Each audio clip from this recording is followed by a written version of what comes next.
సాధన online classes test సిరీస్లో grand టెస్ట్లో మన జరిగిన గ్రాండ్ టెస్ట్లో geography part explanation. I'm Shivakumar, faculty of geography in Vijaya Sadhana. Okay right. ఇప్పుడు ఈరోజు జరిగిన టెస్ట్లో జాగ్రఫీ పార్ట్ 91 క్వశ్చన్ నుంచి స్టార్ట్ అయింది. ఇక్కడ భారతదేశంలో పురాతనమైన పర్వతాలు ఏవి? Which are the oldest mountains in the India? These mountains are not only in India's oldest mountains. ఇవి భారతదేశంలో మాత్రమే అతి పురాతనమైన పర్వతాలు కాదు, ప్రపంచంలోనే అతి పురాతనమైన అవశిష్ట ముడిత పర్వతాలు. వరల్డ్ ఓల్డ్ ఫోల్డ్ రెసిడ్యువరీ మౌంటైన్స్, ప్రపంచ ప్రాచీన అవశిష్ట ముడిత పర్వతాలు. ఇవేంటంటే ఆరావళి పర్వతాలు, ఆరావళి మౌంటైన్స్. రైట్. ఎందుకంటే ఆరావళి పర్వతాలు వీటి వయస్సు 240 మిలియన్ సంవత్సరాలు, అంటే సుమారు 26 కోట్ల సంవత్సరాల క్రితం పుట్టాయని చారిత్రక అంచనాలు. మరి ఇక్కడ ఉంది హిమాలయాస్. దీనికేంటి? ప్రపంచ నవీన ముడిత పర్వతాలు ఏవి అంటే హిమాలయాలు. ఇండియా గ్రేట్, ఎందుకంటే ప్రపంచ నవీన ముడిత పర్వతాలు హిమాలయ పర్వతాలు ఇండియాలో ఉన్నాయి. ప్రపంచ ప్రాచీన అవశిష్ట ముడిత పర్వతాలు ఆరావళి పర్వతాలు కూడా ఇండియాలో ఉన్నాయి. రైట్. నెక్స్ట్ వింధ్య సత్పురా పర్వతాలు ఎలాంటి పర్వతాలు అంటే ఇవి ఖండ పర్వతాలకి ఉదాహరణ. Block mountains, these are the example for the block mountains. ఏవి? వింధ్య సత్పురా పర్వతాలు. నెక్స్ట్ మనకి హిమాలయాలు ప్రపంచ నవీన ముడిత పర్వతాలు. ప్రపంచంలోనే ప్రాచీన అవశిష్ట ముడిత పర్వతాలు ఏవి అంటే ఆరావళి పర్వతాలు. సో భారతదేశంలో కూడా ప్రాచీనమైన పర్వతాలు ఏవంటే ఆరావళి పర్వతాలు. నెక్స్ట్ కనుమలు. హిమాలయాల్లో ఉన్న కొన్ని రకాల కనుమలు. కనుమ అంటే పర్వతాల మధ్యన రాకపోకలకి వీలు కల్పించే మార్గాలు, వీటిని కనుమలు అని పిలుస్తాం. ఇప్పుడు మనకి ఇక్కడ మ్యాచింగ్ ఏమి ఇచ్చాడంటే ఏ కనుమ ఏ రాష్ట్రంలో ఉన్నది అనే దానికి మార్క్ ఇవ్వడం జరిగింది, మ్యాచింగ్ ఇవ్వడం జరిగింది. ఫస్ట్ వన్ జోజిలా కనుమ. జోజిలా కనుమ ఏ రాష్ట్రంలో సంబంధించిందంటే లడక్ ప్రాంతానికి చెందింది. Okay. Next Zojila Ladakh. Next Sikkim Shipkila అనే కనుమ. షిప్కిలా కనుమ లడక్. షిప్కిలా కనుమ మనకి హిమాచల్ ప్రదేశ్ రాష్ట్రానికి చెందింది. షిప్కిలా హిమాచల్ ప్రదేశ్. నెక్స్ట్ నాథులా కనుమ సిక్కిం రాష్ట్రానికి చెందింది. బొమిడిలా కనుమ అరుణాచల్ ప్రదేశ్ రాష్ట్రానికి చెందింది. దీన్ని రిప్రజెంట్ చేసేది ఇందులో ఆప్షన్స్ ఏవేంటి అంటే మనకి 92వ క్వశ్చన్. సో జోజిలా కనుమ లడక్, షిప్కిలా కనుమ హిమాచల్ ప్రదేశ్, నాథులా కనుమ సిక్కిం, బొమిడిలా కనుమ అరుణాచల్ ప్రదేశ్. దీన్ని రిప్రజెంట్ చేసేది ఏది అంటే మనకి ఏ అంటే 1 ఆన్సర్ అవుతుంది. 1 ఏ అంటే ఏ అనేది దేనికి సంబంధించింది? జోజిలా కనుమ మనకి Ladakh 1 3 A3. Next B Shipkila B1 Shipkila Himachal Pradesh, Nathula Sikkim C4, Bomdila D మనకి 2. సో ఇక ఆప్షన్ ఏదంటే మనకి 1 ఎంపిక చేసుకోవాలి ఇక్కడ ఇచ్చిన ఆప్షన్స్లో. ఇవి కనుమలు, వాటికి సంబంధించిన సమాచారం. Next which of the following is not a result of El Nino? El Nino ఫలితము కానిదేది అని అడుగుతాడు. ఎల్ నినో అంటే మనకి ఇది పసిఫిక్ మహాసముద్రంలో దక్షిణ పసిఫిక్ భూమధ్య రేఖ ప్రతి ప్రవాహం కౌంటర్ కరెంట్గా వచ్చేది ఏది అంటే ఎల్ నినో. ఎల్ నినోనే ముద్దుగా మనం క్రీస్తు శిశువు అని చెప్పి కూడా పిలుస్తారు దీన్ని. సాధారణంగా ఇది డిసెంబర్ నెలలో ప్రారంభమవుతుంది. క్రీస్తు శిశువు అని చెప్పి పిలుస్తారు ఎల్ నినో. ఇది ఒక కాలిక ప్రతి ప్రవాహం, seasonal counter current El Nino. ఈ ఎల్ నినో వలన అనేక రకాల పరిస్థితుల్లో మార్పులు అనేవి వస్తాయి. వాటికి సంబంధించనిది ఏది అని అడిగాడు. ఏంటంటే డ్రాట్స్, అంటే ఎల్ నినో ప్రభావం వలన భారతదేశంలో కరువు కాటక పరిస్థితులు సంభవించే అవకాశం ఉంటుంది. నెక్స్ట్ హై రెయిన్ఫాల్, చిలీ తీర ప్రాంతంలో అత్యధిక వర్షపాతం సంభవించే అవకాశం ఉంటుంది. Next a large number of fish die off the Peruvian coast, Peru తీర ప్రాంతంలో అత్యధిక సంఖ్యలో చేపలు చనిపోతాయి. దేనివలన? ఎల్ నినో ప్రభావం వల్ల. కానీ ఇన్సిడెన్స్ ఆఫ్ మైగ్రేషన్ ఇన్ ఆస్ట్రేలియాలో వలసల ప్రభావం ఎక్కువ అవుతుంది అనేది నిజము కాదు. కాబట్టి ఎల్నినో ప్రభావితం కాని అంశం ఏదంటే ఇందులో ఆస్ట్రేలియాలో మైగ్రేషన్స్ అనేవి ఉండవు, ఆస్ట్రేలియాలో వలసలు అనేవి ఉండవు. ఇది ఇక్కడ answer. Which of the following is not a result of El Niño వలన ఫలితం కానిది, సంభవించని అంశం మనకి ఆస్ట్రేలియాలో వలసలు అనేవి జరగవు. నెక్స్ట్, క్రింది వానిలో ఖరీఫ్ కాలంలో పండని పంట ఏది? Which crop does not dry during the grown up during the kharif season? Kharif కాలంలో పండని పంట ఏది అని అడిగాడు. అంటే ఏంటి? బాజ్రా, వరి. అంటే బజ్రా అంటే మనకి సజ్జలు మరియు వరి. మెయిజ్ మొక్కజొన్న మరియు సోర్గం జొన్న. నెక్స్ట్ బార్లీ ఆవాలు. జావార్ ప్యాడీ అంటే జొన్న మరియు వరి. అయితే దీంట్లో బార్లీ ఆవాలు ఈ పంట మాత్రం రబీ కాలంలో పండించే పంటలు, ఖరీఫ్ కాలానికి చెందని పంట. అంటే ఖరీఫ్ కాలంలో పండని పంటలు బార్లీ మరియు ఆవాలు, ఎందుకంటే ఇవి రబీ కాలంలో పండించే పంటలు. Next, list the reverse following the Andhra Pradesh and cities along the those reverse. అంటే ఈ ఆంధ్రప్రదేశ్ రాష్ట్రంలో ఏ నదులు ఏ జిల్లాలకు సంబంధించినవి మ్యాచింగ్ అనేది ఇచ్చాడు. చూద్దాం. పెన్నా రివర్. పెన్నా నది దేనికి సంబంధించిందంటే మనకి నెల్లూరు జిల్లాలో ప్రవహిస్తుంది పెన్నా. నెక్స్ట్, తుంగభద్ర రివర్, ఇది కర్నూలుకు సంబంధించింది. కుందేరు రివర్, ఇది మనకి నంద్యాల జిల్లాలో ప్రవహిస్తుంది. స్వర్ణముఖి నది గుడిమల్లం దీనికి సంబంధించి. సో ఏ నదులు ఏ ఏ ప్రాంతాలకి అనుసంధానం అంటే సంబంధం కలిగి ఉన్నాయి అనేదానికి దీంట్లో మనకి సూచించేది నెక్స్ట్ రెండో ఆప్షన్, దీనికి రైట్ ఆన్సర్ రే. ఏ 4 అంటే పెన్నా నెల్లూరు, బి 2 అంటే తుంగభద్ర నది కర్నూలు, కుందేరు మనకి నంద్యాల, స్వర్ణముఖి గుడిమల్లం. దీన్ని సూచించేది 2 ఆన్సర్. ఇది matching. Next, Rana Pratap Sagar dam, దీంట్లో ఏ ప్రాజెక్ట్కి సంబంధించింది? రాణా ప్రతాప్ సాగర్ డ్యామ్ అనేది మనకి చంబల్ ప్రాజెక్ట్కి సంబంధించింది. చంబల్ ప్రాజెక్ట్. టెన్నైస్ వ్యాలీ అథారిటీ అన్నాడు. ఇదేంటిది? దామోదర్ వ్యాలీ ప్రాజెక్ట్, దామోదర్ లోయ ప్రాజెక్ట్ని యుఎస్ఏకి చెందిన టెన్నైస్ వ్యాలీ అథారిటీ అనే సంస్థ నమూనాతోటి దామోదర్ వ్యాలీ ప్రాజెక్ట్ నిర్మించబడింది. మరి రాణా ప్రతాప్ సాగర్ ఏ ప్రాజెక్ట్కి సంబంధించిందంటే చంబల్ ప్రాజెక్టులో భాగంగా దీన్ని మనం చెప్పవచ్చు. నెక్స్ట్, ఏ యాక్ట్ అంటే అటవీకి సంబంధించిన కొన్ని చట్టాలు ఏ సంవత్సరంలో చేయబడినవి అనే దానికి సంబంధించి. ఓకే. నెక్స్ట్, ఏ చట్టాలు ఏ సంవత్సరంలో చేయబడ్డాయి? వైల్డ్ లైఫ్ ప్రిజర్వేషన్ యాక్ట్, వన్యమృగ సంరక్షణ చట్టం, వన్యప్రాణి సంరక్షణ చట్టం. ఇది ఏ సంవత్సరంలో చేయబడింది అంటే మనకి వన్యప్రాణి సంరక్షణ చట్టం 1972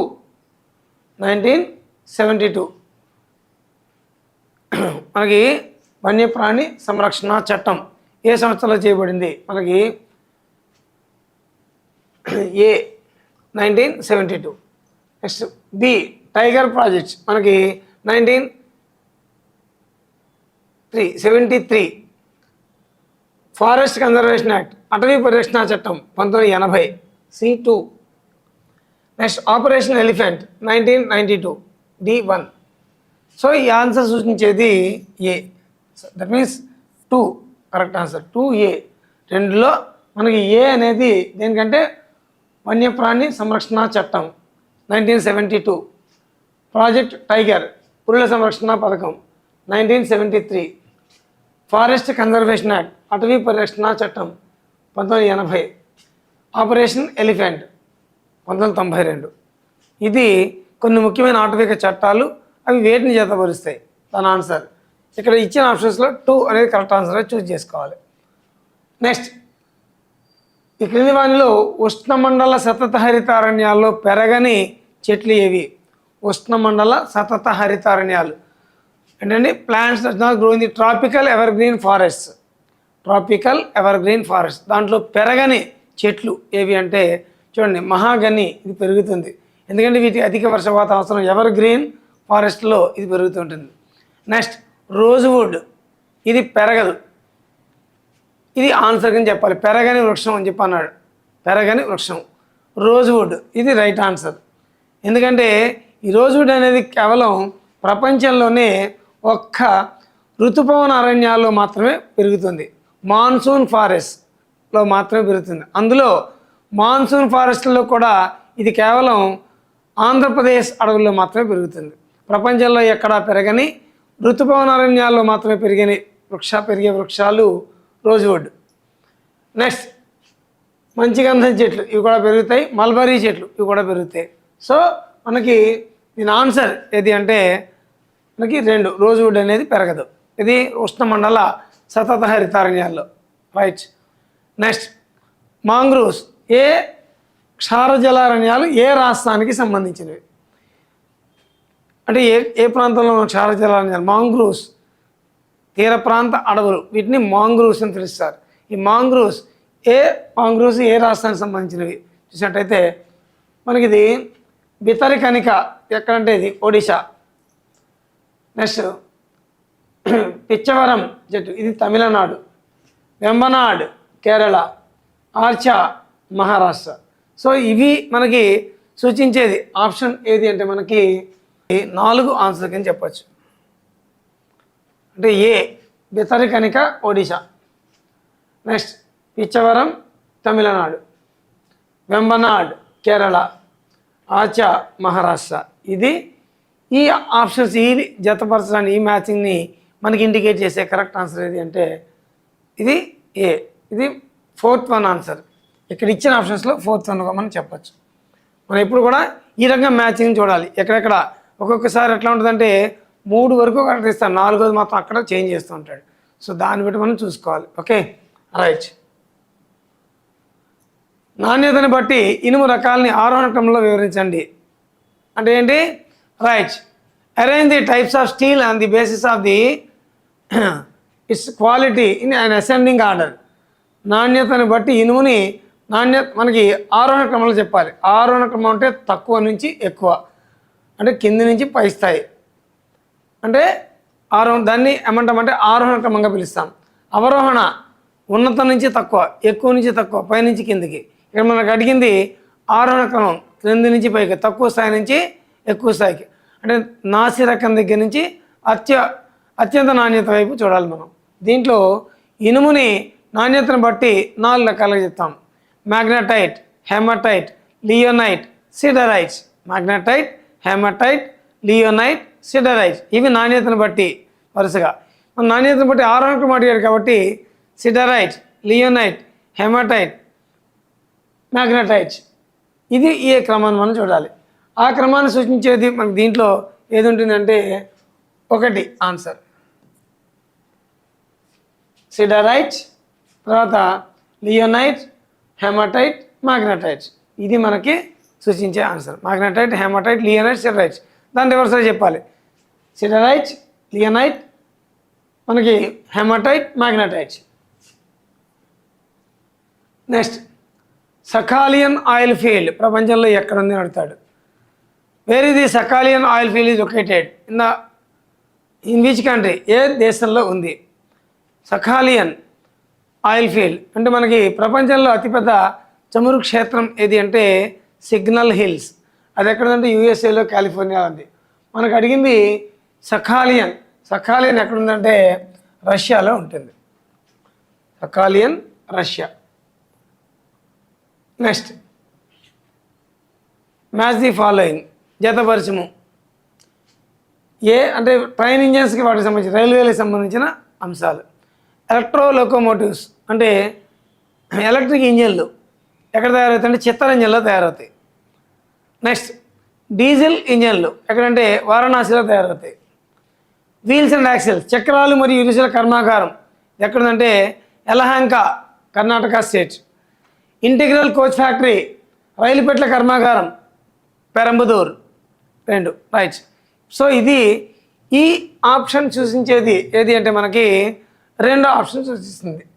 ఇచ్చిన మనకి ఆన్సర్స్లో 2 అనేది ఆన్సర్. A3 అంటే ఎలక్ట్రో లోకోమోటివ్స్ ఎలక్ట్రిక్ ఇంజన్ల కర్మాగారం మనకి చిత్తరంజన్. డీజిల్ లోకోమోటివ్స్ డీజిల్ ఇంజన్ల కర్మాగారం Varanasi.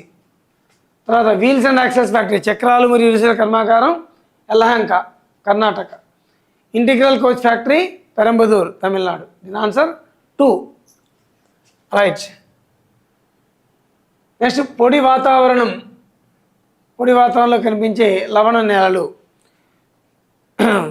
Wear the saline and dry soils which are extended in the UP Haryana regions in the dry regions. UP Haryana రాష్ట్రాల భారతదేశంలో యూపీ హర్యానా రాష్ట్రాలలో శుష్క ప్రాంతాలలో విస్తరించిన లవణీయ నేలలని మనం పిలుస్తామంటే రే ఆర్ కల్లార్ నేలని పిలుస్తాం. రే లేదా కల్లార్ నేలలు అని దీన్ని పిలుస్తారు. Okay. Next, what is the largest of the forest in India? భారతదేశంలో అత్యధిక విస్తీర్ణంలో అడవులు విస్తరించిన ప్రాంతాలేవి? ఏ అడవులు విస్తరించి ఉన్నాయి భారతదేశంలో? అత్యధికంగా ఎటువంటి అడవులు విస్తరించి ఉన్నాయి? Which kind of forest are extensively in India? అవేంటంటే డెసిడ్యువస్ ఫారెస్ట్ అంటే ఆకులు రాల్చు అడవులు, ఎవర్ గ్రీన్ ఫారెస్ట్ సతత హరితారణ్యాలు, మాంగ్రూవ్స్ మడ అడవులు, మేజెస్ ఆర్ చిట్ అడవులు ఆర్ వీటిని మనం థార్న్ ఫారెస్ట్ అని కూడా పిలుస్తాం. Thorn forest.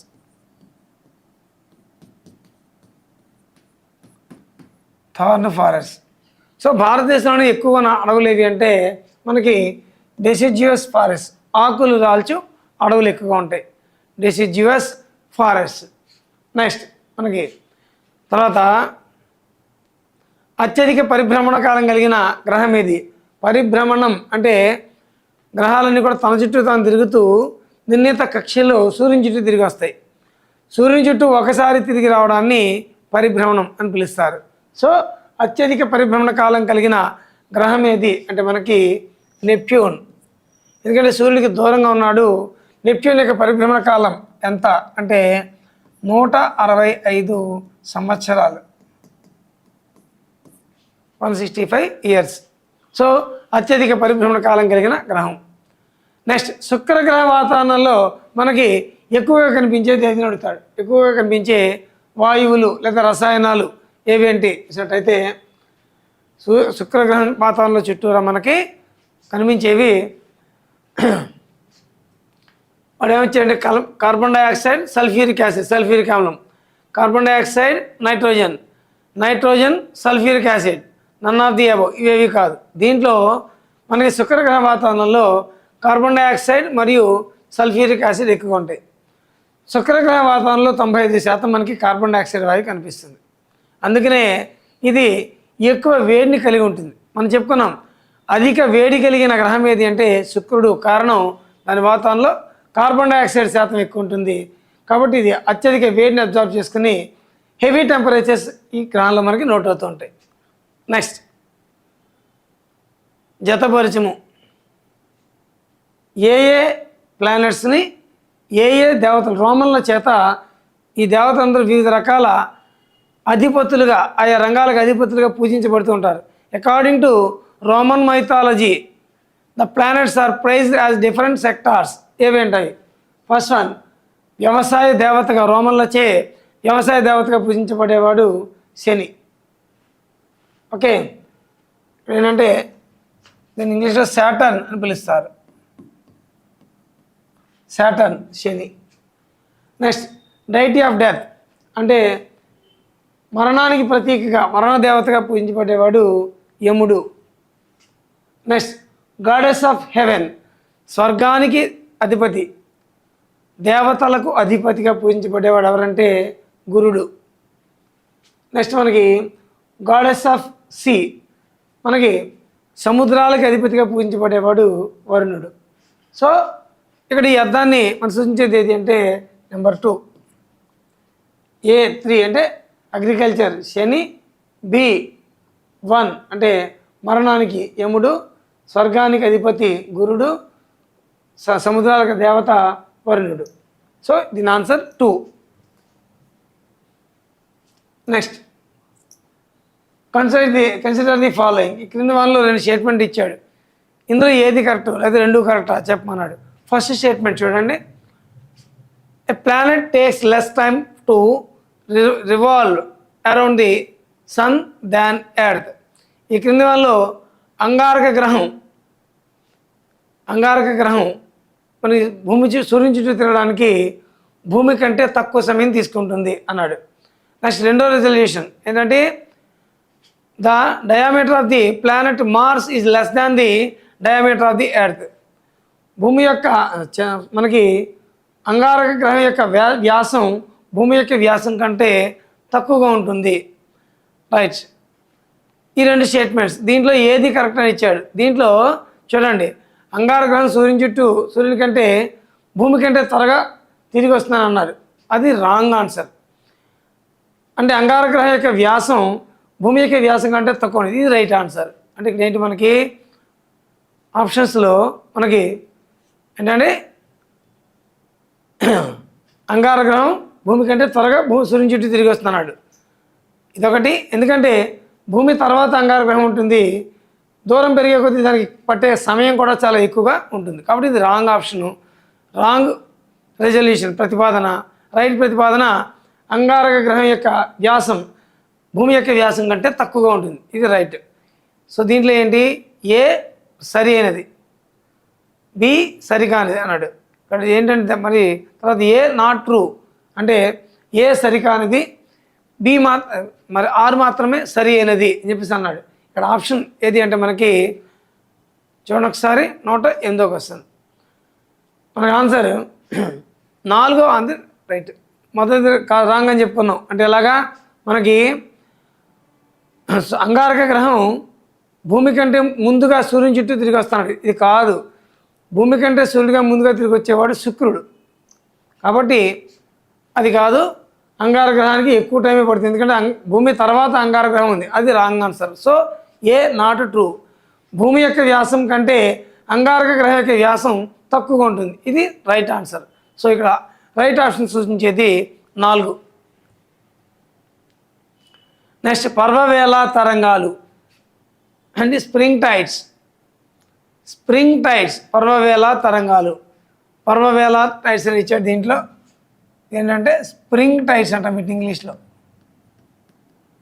Spring tides occur in the which days, ఏ రోజులలో మనకి పర్వేళ తరంగాలు అయితే పర్వవేళ తరంగాలు కనిపిస్తాయి అంటే ఇక్కడ చూడండి, ఫుల్ మూన్ డే అంటే పౌర్ణమి రోజు, శుక్ల అష్టమి రోజున, నెక్స్ట్ బహుళ అష్టమి అంటే 8వ రోజు, శుక్లపక్షం అంటే పౌర్ణమికి ముందున్న 15 రోజులు, కృష్ణపక్షం అంటే కనుక అమావాస్యకి ముందున్న 15 రోజులు. నెక్స్ట్ ఇక్కడ ఏమిచ్చాడు, శుక్ల అష్టమి అంటే పౌర్ణమి ముందు వచ్చే అష్టమి, నెక్స్ట్ అమావాస్య ముందు వచ్చే అష్టమి, అహో అష్టమి, నెక్స్ట్ అమావాస్య రోజు.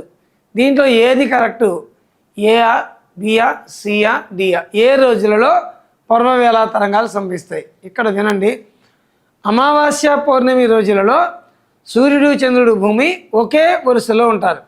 దీని వలన సూర్యచంద్రుల యొక్క గురుత్వాకర్షణ బలం భూమిపై మామూలు రోజుల్లో కంటే ఎక్కువగా పనిచేసి పోటుపాట్ల సమయాలలో ఎక్కువ ఎత్తులో తరంగాలు లేస్తాయి. వీటిని మనం పర్వేళ తరంగాలు లేదా పర్వవేళ తరంగాలు అని పిలుస్తాం. Okay right. అని ఇప్పుడు ఏ రోజుల్లో సంభవిస్తాయి మనకి పర్వేళ తరంగాలు? మనకి అమావాస్య పౌర్ణమి రోజుల్లో సంభవిస్తాయి. అంటే ఏ మరియు డి పౌర్ణమి అమావాస్య రోజుల్లో సంభవిస్తాయి. ఇక్కడ 3 అనేది ఆన్సర్ మనకి. పౌర్ణమి మరియు అమావాస్య రోజుల్లో సంభవిస్తాయి. ఈ రోజుల్లో సంభవించే తరంగాలని మనం స్ప్రింగ్ టైడ్స్ పర్వేళ తరంగాలు లేదా పర్వవేళ తరంగాలను పిలుస్తాం. మరి శుక్లాష్టమి బహుళాష్టమి ఈ రోజుల్లో సంభవించే తరంగాలని నీప్ టైడ్స్ అని పిలుస్తారు. నీప్ టైడ్స్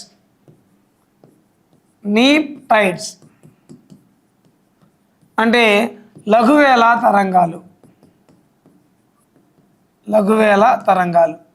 ఏ రోజుల్లో సంభవిస్తాయి? రేపు పొద్దున క్వశ్చన్లో వయసు వస్తే రివర్స్ అడిగాడు అనుకోండి, లఘువేళ తరంగాలు ఏ రోజుల్లో సంభవిస్తాయి అని అడిగి ఆప్షన్స్ ఇవి ఇచ్చారు. అప్పుడు ఏం పెట్టాలి మనం? బి మరియు సి పెట్టాలి. శుక్లాష్టమి మరియు బహుళాష్టమి రోజుల్లో సంభవిస్తాయి. ఏవి? లఘువేళ తరంగాలు. పర్వవేళ తరంగాలు ఎప్పుడు సంభవిస్తాయి? పౌర్ణమి అమావాస్య రోజుల్లో సంభవిస్తాయి. Right. Next, what is the name of the eclipses that occurs when the moon enters into the earth's sky, earth's umbra. భూమి యొక్క ప్రఛాయలోకి చంద్రుడు వస్తే ఆ గ్రహణాన్ని ఏమంటారంటే భూమి ప్రఛాయలోకి చంద్రుడు వచ్చాడు, అదే చంద్రగ్రహణం. Lunar eclipse, when the lunar eclipse is occurring, ఎప్పుడైతే సూర్యుడు కాన్స్టెంట్గా ఉన్నాడు, భూమి చంద్రుడు తన చుట్టూ తను తిరుగుతూ భూమి చుట్టూ తిరుగుతున్నప్పుడు చంద్రుడు ఎప్పుడైతే భూమి యొక్క దట్టమైన ఛాయలోకి వస్తాడో, దట్టమైన ఛాయని ప్రఛాయ అని పిలుస్తారు, పాక్షిక ఛాయని పెనంబ్రా అని పిలుస్తారు. Umbra, penumbra. When the moon enter to the umbra of the earth, umbra of the earth, దట్టమైన ఛాయలోకి వస్తాడు, అటువంటిప్పుడు ఏం ఏర్పడుతుందంటే మనకి చంద్రగ్రహణం అనేది ఏర్పడుతుంది. Right. So lunar eclipse. Gypsum ఎటువంటి శిలకి ఉదాహరణ ఇచ్చాడు. Gypsum is a example of which kind of rock అంటే ఇది ఒక ఇగ్నిషియస్ రాక్స్ అంటే అగ్నిశిలలు, మెటమార్ఫిక్ రాక్స్ అంటే రూపాంతర శిలలు. నన్ ఆఫ్ ది ఏది కాదన్నాడు. ఇది ఒక సెడిమెంటరీ రాక్. అవక్షేప శిలకి మనకి ఉదాహరణ. అగ్నిశిలలు, అవక్షేప శిలలు, రూపాంతర శిలలు అని శిలలు 3 రకాలు. దీంట్లో అవక్షేప శిలల వర్గానికి చెందింది జిప్సమ్. నెక్స్ట్, భూపటలంలో అత్యధికంగా ఉండే మూలకం ఏది అని అడుగుతాడు. అది ఆక్సిజన్. భూపటలంలో ఎక్కువ ఉండేది oxygen.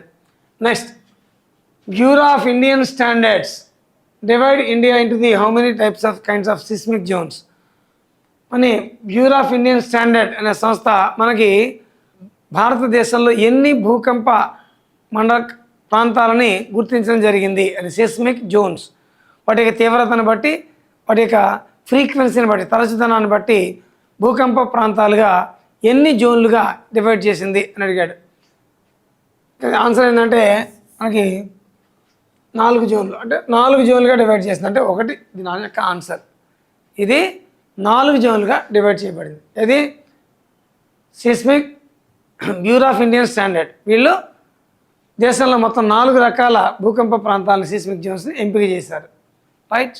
At what time of day do the earthquakes and tsunamis are occur? భూకంపాలు, సునామీలు ఏ సమయంలో వస్తాయి? మనకి నైట్, రాత్రిపూట వస్తాయి, మార్నింగ్ ఉదయం పూట వస్తాయి, ఈవినింగ్ సాయంత్రం వస్తాయి. ఆల్ ఆఫ్ దీస్ ఎప్పుడైనా రావచ్చు. వీటికి ఏం లిమిటెడ్ టైం అంటూ ఉండదు. తెల్లవారుజామున రావాలి, పొద్దున్నే రావాలి అనేం లేదు. ఎట్ ఎనీ టైం ఎప్పుడైనా సరే రావచ్చు, ఆల్ టైమ్స్. ఓకే. నెక్స్ట్, ఈ క్రింది వాటిలో భ్రంశాల వల్ల ఏర్పడిన భూస్వరూపం కానిదేది? గ్రాబెన్. భ్రంశాలు ఏర్పడినప్పుడు భూభాగం 2 భ్రంశముల మధ్య భాగం క్రిందికి కృంగిపోయి గ్రాబెన్ అంటాం. పైకి లేస్తే దాన్ని హార్స్ అని పిలుస్తాం. డ్రాగ్, పక్కకి జరుగుతుంటే దాన్ని డ్రాగ్ అంటాం. నిప్పాన్కి సంబంధం లేదు కాబట్టి ఇది ఆన్సర్. స్వరూపము కానిది అన్నాడు. నిప్పాన్ అది దానికి సంబంధమే లేదు. నిప్పాన్ అంటే అర్థమేది అంటే జపాన్. జపాన్ని మాతృభాషలో నిప్పాన్ అని పిలుస్తారు. నిప్పాన్ అంటే అర్థమేది అంటే ల్యాండ్ ఆఫ్ రైజింగ్ సన్, సూర్యుడు ఉదయించే భూమి. దీన్ని అర్థాన్ని సూచించే విధంగా జపాన్ని నిప్పాన్ అని పిలుస్తారు. నెక్స్ట్, క్రింది వాళ్ళలో ఎర్ర సముద్రం దేనికి ఉదాహరణ? ఎర్ర సముద్రం అనేది దేనికి మనం ఉదాహరణగా మనం చెప్పచ్చు? రైట్. ముడతలోయ అంటే భూమి పట్ల ముడతలు పడి ఏర్పడిన లోయకు ఉదాహరణగా చెప్పచ్చు. విదీర్ణ దరి అంటే రిఫ్ట్ వ్యాలీ, విదీర్ణ దరి, రిఫ్ట్ వ్యాలీ అని చెప్పచ్చు. ఎరోజనల్ వ్యాలీ, క్రమక్షయ లోయ అని చెప్పచ్చు. మరియు వాల్కానిక్ ఫార్మేషన్, అగ్నిపర్వత సంబంధమైన చర్యల వల్ల ఏర్పడింది. మరి దీంట్లో ఆన్సర్ ఏదంటే విదీర్ణ దరి. దీన్నే ఒక విధంగా ఇంగ్లీష్లో అని పిలుస్తామంటే రిఫ్ట్ వ్యాలీ అని పిలుస్తారు. దీని మరొక విధంగా పగులు లోయ అని కూడా పిలవచ్చు. పగులు లోయ, రిఫ్ట్ వ్యాలీ అన్న పగులు లోయ వల్ల ఒకటే. ఇది భ్రంశాల కారణంగా ఏర్పడుతుంది. రెడ్ సీ అనేది పగులు లోయలో ఉన్న సముద్రం ఏది అంటే ఎర్ర సముద్రం. ఇది రిఫ్ట్ వ్యాలీకి ఉదాహరణగా మనం చెప్పవచ్చు. నెక్స్ట్, క్రింది వాటిలో అతిపెద్ద డెల్టా మైదానానికి ఉదాహరణ ఏది? మనకి దేశంలోనే కాదు ప్రపంచంలోనే అతిపెద్ద డెల్టా మైదానం ఏది అంటే గంగా మైదానం. Gangetic plains are example for the widest delta plain in the world. ప్రపంచంలోనే ఇది అతిపెద్ద డెల్టా మైదానంగా దీన్ని మనం చెప్పచ్చు. నెక్స్ట్, భూమిపై అత్యధిక వాతావరణ పీడనం నమోదయ్యే ప్రదేశం ఏది? టిప్ అనేది ప్రదేశం కాదు, ఒక చక్రవాతం యొక్క పేరు. అగాటా, సైబీరియాలో అగాటా అనే ప్రాంతంలో 1969 డిసెంబర్ 31వ తేదీన మనకి సైబీరియాలో అగాటా అనే ప్రాంతంలో ప్రపంచంలోనే అత్యధిక పీడనం 1083 మిల్లీ బార్లుగా నమోదైంది. కాబట్టి అగాటా అనే ప్రాంతంలో అత్యధిక పీడనం నమోదైన ప్రాంతంగా మనం చెప్పచ్చు. నెక్స్ట్, ద్రవీభవనం ఎటువంటి పరిస్థితుల్లో సంభవిస్తుంది? చూడండి, ఆప్షన్ వాడు ఇచ్చాడు. వెన్ ది కండెన్సేషన్ ఇది అక్కర్స్. ద్రవీభవనం అనేది ఎప్పుడు ఏర్పడుతుంది? ద్రవీభవనం అంటే ఏంటి? వాతావరణంలో ఉన్న గాలిలో ఉన్న నీటి ఆవిరి ద్రవరూపంగా కానీ ఘనరూపంగా కానీ మారడాన్ని ద్రవీభవనం అని పిలుస్తాం. ద్రవీభవనం అనేది ఎప్పుడు ఏర్పడుతుంది అంటే నిరపేక్ష ఆర్ద్రత అధికంగా ఉన్నప్పుడు. ఇది రాంగ్ ఆన్సర్. నెక్స్ట్, మనకి సాపేక్ష ఆర్ద్రత విలువ 75% కంటే దాటినప్పుడు. ఇది రాంగ్ ఆన్సర్. నెక్స్ట్, ఉష్ణోగ్రత తుషార స్థానానికి చేరడానికి ముందు. ఇది కరెక్ట్ ఆన్సర్. నెక్స్ట్, మనకి నన్ను అది ఏది కాదని కాదు, ఏది కాకుండా సాధారణంగా ఉండవు. మనకి మ్యాక్సిమం ఇచ్చిన ఆప్షన్స్ ఎప్పుడు కూడా ఏది కాదని ఉన్నట్లయితే కనుక పెట్టడానికి ఆలోచించాలి. పైవన్నీ అని ఉన్నట్లయితే కనుక అది పైవన్నీ అవడానికి అవకాశాలు ఉంటాయి, కానీ ఏది కాకుండా బిట్ అని సాధారణంగా ఫ్రేమ్ చేయడు. Okay, then the temperature reaches the freezing point. తుషార స్థానానికి ఉష్ణోగ్రత చేరుకున్నప్పుడు మనకి ద్రవీభవనం అనేది ఏర్పడుతుంది. Next, what are the high altitude clouds? అంటే భూమి ఉపరితలం నుండి ఎక్కువ ఎత్తులో ఉండే మేఘాలు ఏవి అంటే మనకి సెర్రస్ మేఘాలు. ఈ సెర్రస్ మేఘాలు భూ వాతావరణంలో స్ట్రాటో ఆవరణంలో ఉంటాయి. మిగిలిన అన్ని రకాల మేఘాలు కూడా మనకి ట్రోప్ ఆవరణంలోనే ఉంటాయి. భూమికి తక్కువ ఎత్తులో ఉండే మేఘాలు స్ట్రాటస్ మేఘాలు, ఎక్కువ ఎత్తులో ఉండే మేఘాలు సెర్రస్ మేఘాలు. నిర్విరామంగా కంటిన్యూస్గా వర్షపాతాన్ని ఇచ్చే మేఘాలు నింబోస్ట్రాటస్ అనే మేఘాలు. కుంభవృష్టి కురిపించే మేఘాలు ఏవి అంటే క్యూములో నింబస్ మేఘాలు. క్యూములస్ మేఘాలు, క్యాలీఫ్లవర్ ఆకృతిలో ఉండే మేఘాలు ఏవి అంటే క్యూములస్ మేఘాలు. ఇది మన గ్రాండ్ టెస్ట్కి సంబంధించిన పేపర్కి సంబంధించిన ఎక్స్ప్లెయిన్.